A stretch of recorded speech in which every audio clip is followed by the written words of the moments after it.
Bom pessoal, hoje eu vou estar ensinando vocês a arrumar um ventilador, uma gambiarra, aquele mini ventilador seu, aquele portátil que você pode encontrar em qualquer lugar. Esse aqui ele parou, o cliente trouxe ele para mim aqui, falou assim: tem como você dar um jeito? Aí eu falei: deixa comigo. Esse aqui vocês deu para ver aqui que ele ainda está funcionando, mas ele liga e para. Vem comigo conferir. O primeiro passo que a gente vamos estar fazendo é a retirada dos parafusos com a chave Phillips, chave de fenda, e aquela pode ser até onde arrumar um celular. Vocês podem estar usando nesse processo. Venha comigo conferir. Aqui eu vou estar retirando o primeiro parafuso, voltando, eu vou estar retirando. Mas que porra é essa? O próximo parafuso e vou tirar esse outro parafuso aqui. Venha comigo passo a passo.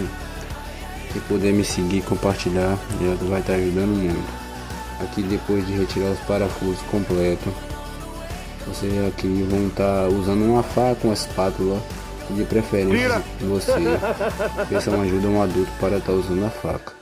Vocês vão aqui tirar a parte do fundo, vão estar com cuidado aqui. Pronto, desprezível a parte do fundo. Vocês vão ver logo a plaquinha dele, a mini placa dele e essa bateria. Essa placa aqui, ela está com um dano nela. Como vocês podem ver, essa placa aqui está com dano. Ela liga, mas porém ela para. Está parando.